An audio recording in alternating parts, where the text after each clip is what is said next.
Welcome to guidance group. मी समीर इंपुरे. आज आपल्याला डिस्कस करायचं आहे तो म्हणजे एक इम्पॉर्टंट पॉईंट पॉलिटीमधला, तो म्हणजे special officer for linguistic minority. परीक्षेमध्ये अनेक वेळेला आपण जेव्हा अभ्यास करतो तेव्हा अशा बारीक बारीक गोष्टी आपण विसरतो.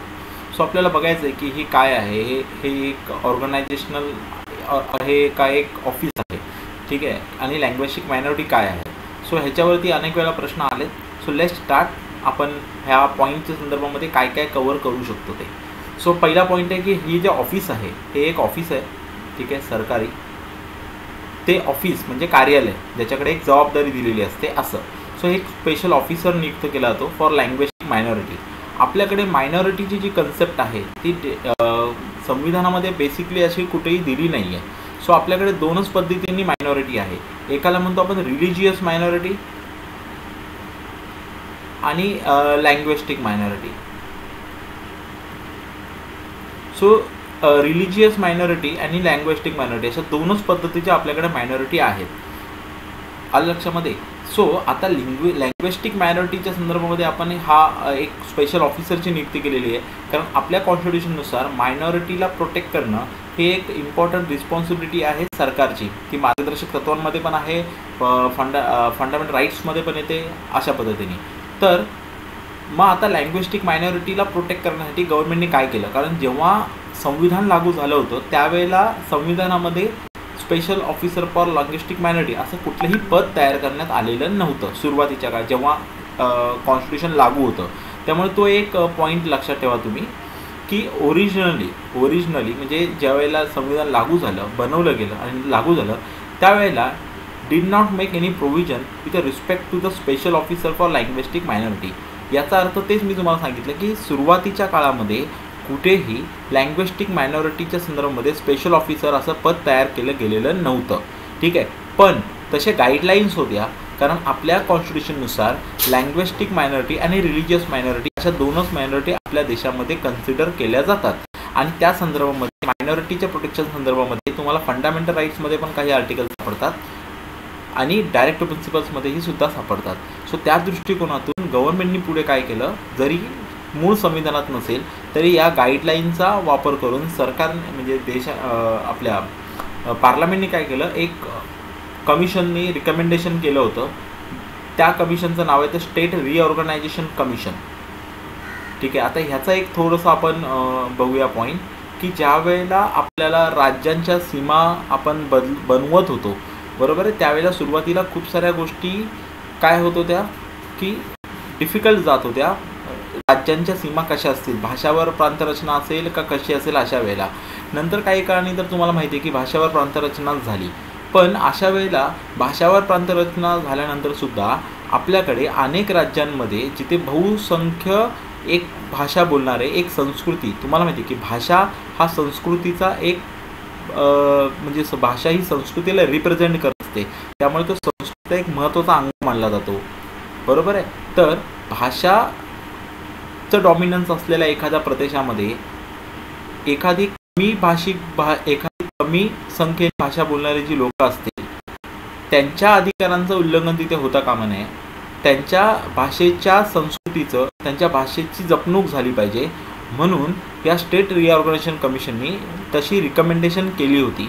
आणि त्या रिकमेंडेशनच्या बेसवरूनच ही special officer for linguistic minority म्हणजे तयार केली गेली. कारण आता तुम्ही एक एक्झाम्पल बघा फक्त की महाराष्ट्रामध्ये गुजराती लोक आहेत, पण मग गुजराती ही महाराष्ट्राच्या मानाने इकडची काय झाली, मायनॉरिटी लँग्वेज झाली. त्यामुळे मराठी भाषिक बहुसंख्य लोकांच्या संबंधामध्ये, मराठी भाषिक बहुसंख्य लोकांच्या भाषेच्या संस्कृतीमध्ये गुजराती भाषिक जी लोक आहेत त्यांच्या त्या भाषेचा आणि संस्कृतीचा लोप होता कामा नये, किंवा त्यांच्या अधिकाराचाही लोप होता कामा नये. त्यांच्या मुलांना जर गुजरातीमध्ये शिक्षण घ्यायचं झालं तर त्यांच्याकडे ती व्यवस्था हवी. म्हणून तुम्हाला माहिती आहे की आपल्या BMCच्या फक्त मराठी शाळा नाही आहेत, म्हणजे मुंबई महानगरपालिकेच्या किंवा जिल्हा परिषदांच्या फक्त मराठी शाळा नाही आहेत महाराष्ट्रामध्ये, तर उर्दू शाळा पण आहेत, गुजराती शाळा पण आहेत, तुम्हाला माहिती असेल. हे का असं करावं लागतं, कारण ती भाषा जी आहे ती महाराष्ट्रामध्ये काय पडते, मायनॉरिटीमध्ये पडते. त्याच्यामुळे भाषिक मायनॉरिटी जी आहे, भाषिक अल्पसंख्याकांचे अधिकार आणि त्या संस्कृतीला जपण्यासाठी, त्या भाषेला जपण्यासाठी अशा पद्धतीने रिकमेंडेशन्स केलं गेलं होतं. आणि त्याच त्या रिकमेंडेशन्सवरती आपल्याकडे काय केलं तर अशा शाळासुद्धा केल्या जातात. अशा प्रत्येक गोष्टी तिथे केल्या जातात. जसं तुम्ही जर एम पीमध्ये गेलात, मध्य प्रदेशमध्ये, तर तुम्हाला तिकडच्या राज्यांमध्ये मराठी मायनॉरिटी सापडेल, कारण मराठी लोक तिथे आहेत. त्यांच्यासुद्धा सरकारांना अशा भाषा जपण्यासाठी प्रोग्राम करावे लागतात. निदान एक एक्झाम्पल म्हणजे शाळा तिथे सरकारला चालवावे लागतात मायनॉरिटीच्या. गुजरातमध्ये गेलं तरी तुम्हाला सुरतमध्ये वगैरे मराठी शाळा दिसतील. ठीक आहे, तर त्या तिथल्या मायनॉरिटी संदर्भात गुजरात सरकारला निर्णय घ्यावे लागतात. तर ह्या सगळ्या ज्या काही गोष्टी करायच्या आहेत भाषा जपण्यासाठी, त्या नक्की सरकार करता आहेत का, त्या स्टेटकडनं होता आहेत का, त्याच्यावरती लक्ष ठेवण्यासाठी किंवा त्या इन्श्युअर करण्यासाठी ही स्पेशल ऑफिसर फॉर लँग्विस्टिक मायनॉरिटीची निर्मिती केली गेली. ही संविधानाच्या सुरुवातीला नव्हती, ती स्टेट रिऑर्गनायझेशन कमिशनच्या रिकमेंडेशन नंतर ही तयार करण्यात आली. आलं लक्षामध्ये? हां, सो मी जेवढं काय इथं ब्रीफिंग दिलं ते इम्पॉर्टंट होतं. तर त्याच्यानुसार काय केलं आपण, 7th कॉन्स्टिट्युशनल अमेंडमेंट केली, ही लक्षात ठेवा. ठीक आहे, 1956ला या कमिटीच्या रिकमेंडेशनवरनं आपण 7th कॉन्स्टिट्युशनल अमेंडमेंट केली. आणि आर्टिकल नंबर 350B हा एक लक्षात ठेवा. आर्टिकल नंबर 350B हा पार्ट 17 ठीक आहे, भाग 17मध्ये ॲड केलं गेलं. ठीक आहे, सो भाग 17, सो 7th कॉन्स्टिट्युशनल अमेंडमेंटनी काय केलं तर भाग 17 ॲड केला, पार्ट 17 ॲड केला, आर्टिकल नंबर 350B. आणि ह्याच्यातून काय केलं तर special officer for linguistic minority create केलं. ह्या ऑफिसरची, ह्या पदाची, या कार्यालयाची निर्मिती केली गेली. ठीक आहे, आणि हे करायला कोणी सांगितलं होतं तर ह्या कमिशनच्या रिकमेंडेशन्स होत्या, स्टेट रिऑर्गनायझेशन कमिशन.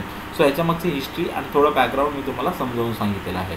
त्याच्यानंतर आपण बघू पुढचा point. He has 3 regional offices. So आता ह्याच्यात काही फॅक्च्युअल आणि टेक्निकल गोष्टी बघूया आपण. ठीक आहे, तर ह्याचं ऑफिस कुठे आहे तर बेळगाव कर्नाटका, इथे त्याचं एक रिजनल ऑफिसेस आहे.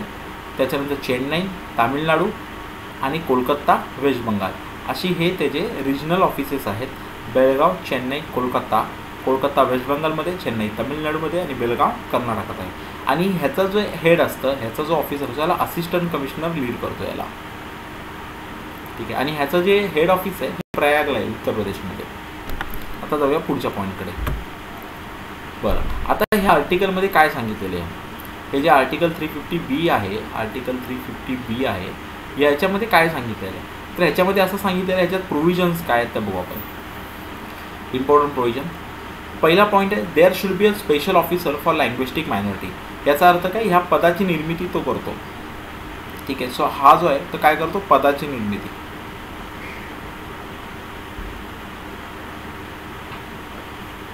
त्याच्यानंतर he is to be appointed by the president. हे लक्षात ठेवा, ह्याची अपॉइंटमेंट कोण करतो, राष्ट्रपतीमार्फत होते. ठीक आहे, अपॉइंटमेंट, पदाची निर्मिती, अपॉइंटमेंट कोण करतं, प्रेसिडेंट ऑफ इंडिया.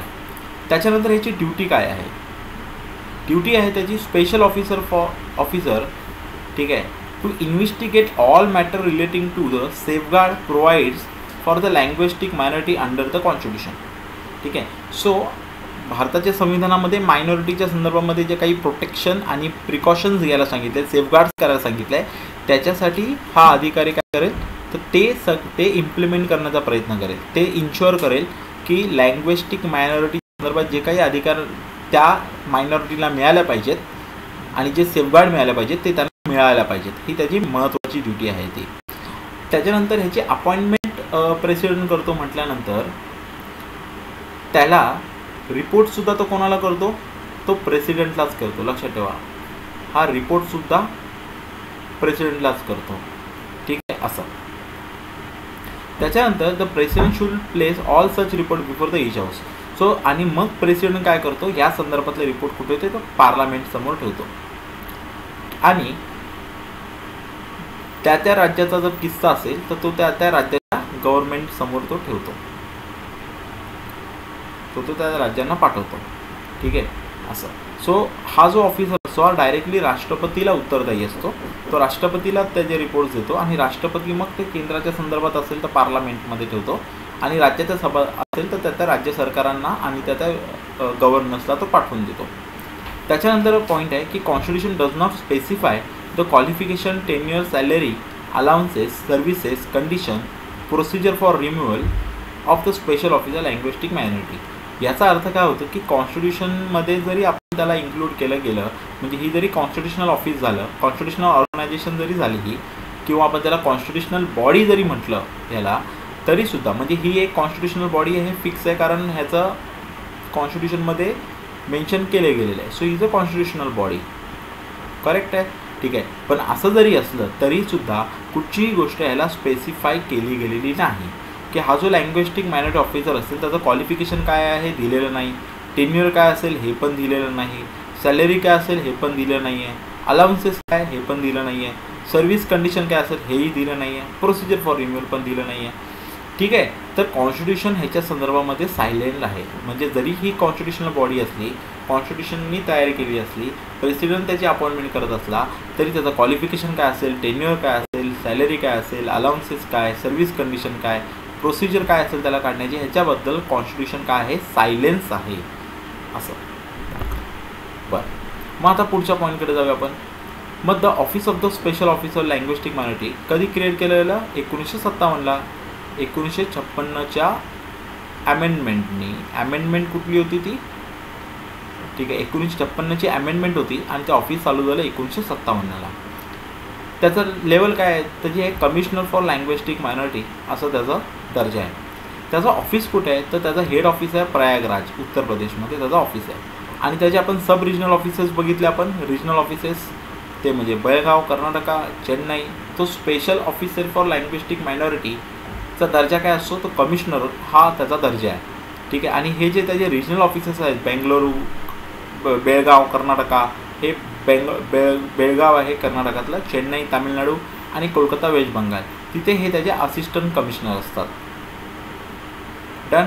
ठीक आहे. त्याच्यानंतर त्याचे जे कमिशनर असतात ह्याला डेप्युटी कमिशनर आणि असिस्टंट कमिशनर असं काय असतात, त्याला हे असिस्ट करत असतात, त्याला ते मदत करत असतात. बरं. The maintenance liaison with the state government and union territory through nodal officer appointed by them.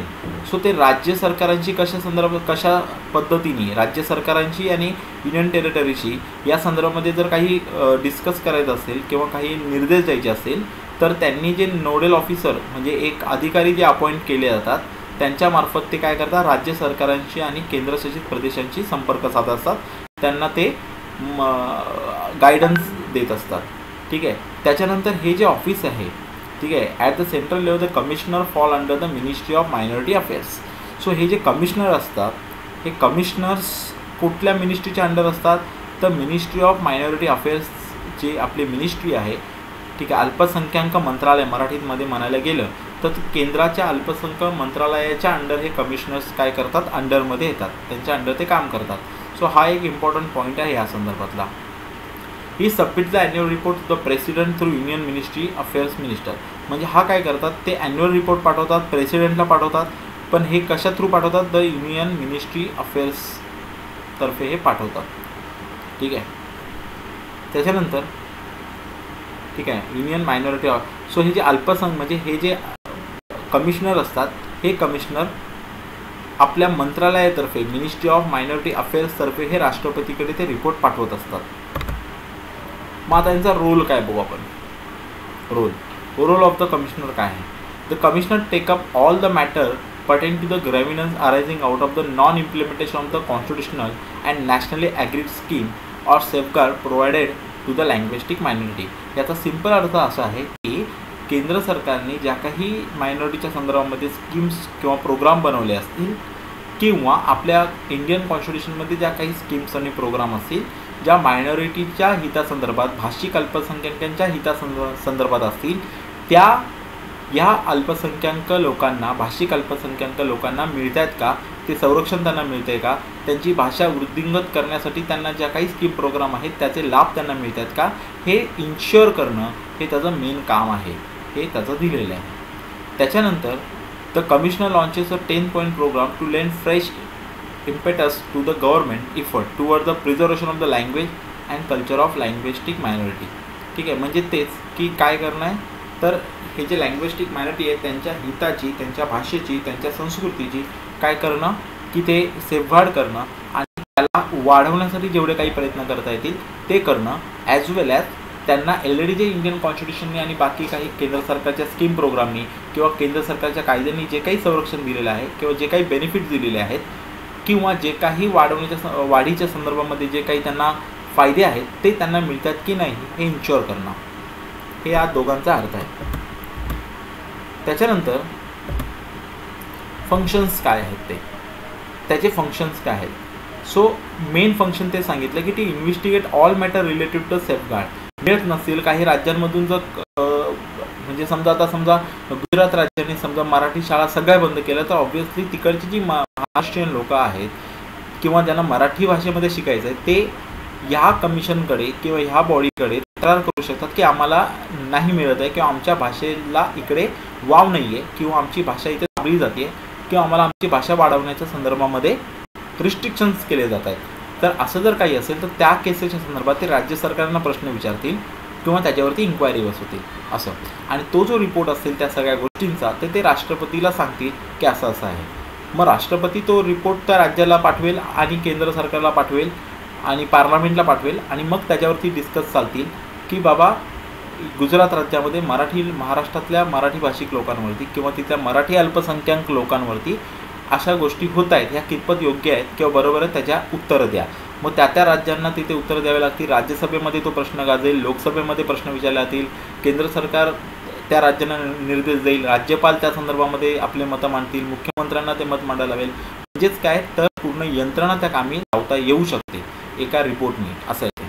आणि हा रिपोर्ट ऑब्व्हियसली कुठे जातो तर प्रेसिडेंटला जातो. पुढे प्रेसिडेंटमध्ये सांगितल्याप्रमाणे लोकसभे म्हणजे पार्लमेंटजवळ पाठवेल आणि त्या राज्याच्या कन्सर्न गव्हर्नर किंवा गव्हर्नमेंटकडे पाठवेल. त्याच्यानंतर to monitor the implementation of safeguard through questionnaire, visit, conference, seminar, meeting, review mechanism. म्हणजे जरी ह्याचा अर्थ काय होतो की जरी कोणी त्यांच्याकडे कंप्लेंट नाही घेऊन आलं तरी ह्यांचं काम आहे की प्रत्येक वेळेला त्या राज्यांमध्ये जाऊन किंवा अशा संदर्भामध्ये स्वतःहून इनपुट्स घेणं की खरोखर ह्या गोष्टी त्यांना मिळत्या आहेत की नाही. कारण अनेक वेळेला मायनॉरिटीला असलेले अधिकार किंवा मायनॉरिटीला मिळणाऱ्या ज्या काही स्कीम प्रोग्राम असतात किंवा त्यांना त्यांची भाषा जपण्यासाठी वाढवण्यासाठी जे काही कॉन्स्टिट्यूशन किंवा लॉनी जे काही त्यांना सिस्टीम बनवून दिलेली आहे त्या संदर्भात ते अनअवेअर असतील तर अवेअर करून देणं किंवा ते मिळतात की नाही किंवा सरकार ते पोचवते आहे की नाही की सरकारच लपवते त्यांचं ह्याच्यापासून, ह्याच्याबद्दल त्यांनी स्वतः रिव्ह्यू मेकॅनिझम उभं करणं, स्वतः मीटिंग्स घेणं, सेमिनार्स घेणं, कॉन्फरन्सेस घेणं, असं हे ते करू शकतात स्वतःहून. हे त्यांचं फंक्शन आहे, हे त्यांचं मेन काम आहे. तर आता ऑब्जेक्टिव्ह काय ह्या सगळ्याचं तर टू प्रोव्हाइड इक्वल ऑपॉर्च्युनिटी, जे की आपल्या इंडियन कॉन्स्टिट्यूशनचा कोर आहे की इक्वल ऑपॉर्च्युनिटी टू ऑल. तीच इक्वल ऑपॉर्च्युनिटी कोणाला मिळाली पाहिजे, लँग्विस्टिक मायनॉरिटीजला मिळाली पाहिजे. कारण आपल्याकडे लोकशाही असली तरी बहुसंख्य त्या लोकशाहीचा अर्थ असा नाही आला पाहिजे कारण लोकशाहीमध्ये मेजॉरिटी मॅटर करते, पण याचा अर्थ असा नाही की ती मेजॉरिटीची हिपोक्रसी किंवा मेजॉरिटीची ॲटोक्रसी व्हावी असं नाही आहे. म्हणजे बहुसंख्य लोकांचा हुकुमशाही वाद झाला नाही पाहिजे, याचं प्रिकॉशन्स घेतलं गेलं पाहिजे. त्यामुळे जरी लोकशाहीमध्ये मेजॉरिटी हे इम्पॉर्टंट असलं तरीसुद्धा मायनॉरिटीला सुद्धा तितकं इम्पॉर्टन्स असतं असं. आणि ते जपण्याचं काम हे मेन ऑब्जेक्टिव्ह आहे ह्या सगळ्या मागचं. Second, to spread awareness among the linguistic minority about the safeguard available to them. म्हणजे जे काही मायनॉरिटीज आहेत त्या मायनॉरिटीला सुद्धा माहिती पाहिजेत की त्यांच्यासाठी काय सेफगार्ड्स आहेत, त्यांच्यासाठी जे काही त्यांचे अधिकार जे काय आहेत हे त्यांनासुद्धा माहिती पाहिजेत. हे मुळात त्या लोकांपर्यंत पोहोचवणं. कारण एखादी गोष्ट मला 10 पैकी 3 गोष्टी माहिती असतील, मी त्या 3 गोष्टींसाठी स्वतःहून अप्रोच करेल, पण मला 7 गोष्टी माहितीच नसतील तर मी त्या मिळत आहेत की नाही आणि त्या मिळत नसतील तरी मी आवाज कसा उठवणार. तर मुळात त्या मला माहिती पाहिजेत आणि ते माहिती करून देण्याचं काम सुद्धा करणं हे या ऑफिसर्स या किंवा ह्या कार्यालयाचं मेन काम आहे. जे तुम्हाला इथून दिसतं तर ते कसं करणार, अवेअरनेस कसा प्रोव्हाइड करणार, तर through seminar, meeting, review mechanism, questionnaires, conferences अशा थ्रू. त्याच्यानंतर टू इन्शुअर इफेक्टिव्ह इम्प्लिमेंटेशन. आणि ह्या सगळ्या संदर्भात जर झालं म्हणजे माहिती करून दिलं, क्वेश्चन आन्सर विचारले, सरकारांना प्रश्न विचारले, सरकारांचं मतं मागितली, कंप्लेंट हे केलं, पण इम्पॉर्टंट आहे इम्प्लिमेंटेशन. तर ते इम्प्लिमेंटेशन करवणं. ठीक आहे, अशा पद्धतीने. सो आय होप तुम्हाला हा पॉईंट कळला असेल. आपण बघत होतो कुठला पॉईंट आपण बघितला तर linguistic minority, special officer for linguistic minority. ह्याच्यामध्ये लक्षात ठेवा की आपल्या देशामध्ये दोनच पद्धतीच्या मायनॉरिटीला कन्सिडर केलं जातं. एक म्हणजे रिलिजियस मायनॉरिटी आणि एक म्हणजे लँग्वेस्टिक मायनॉरिटी. सो लँग्वेस्टिक मायनॉरिटीबद्दल जे काही मेकॅनिझम उभं केलं आहे कॉन्स्टिट्यूशनमध्ये, जे सुरुवातीला नव्हतं ते 7व्या अमेंडमेंटने आणलं गेलं, ते आपण बघितलं. त्याचं नाव होतं special officer for linguistic minority. ही एक कॉन्स्टिट्युशनल बॉडी आहे. पार्ट 17मध्ये याचा भाग होतो आर्टिकल नंबर 350B, जी 7th कॉन्स्टिट्युशनल अमेंडमेंटनी ॲड केली गेली आफ्टर द स्टेट रिऑर्गनायझेशन कमिशनच्या रिकमेंडेशनच्या नंतर. सो आय होप तुम्हाला हा पॉईंट कळला आहे. आणि आता तुम्हाला ह्याच्यावरती जर काही डाऊट्स असतील तर तुम्ही त्या कमेंट बॉक्समध्ये टाका. माझ्यापर्यंत पोहोचवण्यासाठी तुम्ही माझ्या व्हॉट्सअपचा नंबर वापरू शकता. आपल्या फेसबुक पेजला तुम्ही ॲड करू शकता, तिथे प्रश्न विचारू शकता. तुमच्या यूट्यूबच्या कमेंट बॉक्समध्ये करू शकता. आणि जर तुम्हाला हे प्रयत्न आवडले असतील तर प्लीज लाईक करा, शेअर करा आणि सबस्क्राईब करा. सो आजच्या पुरती आपण इथे थांबूया. नवीन लेक्चर्स घेऊन आपण पुन्हा भेटूया. Good bye.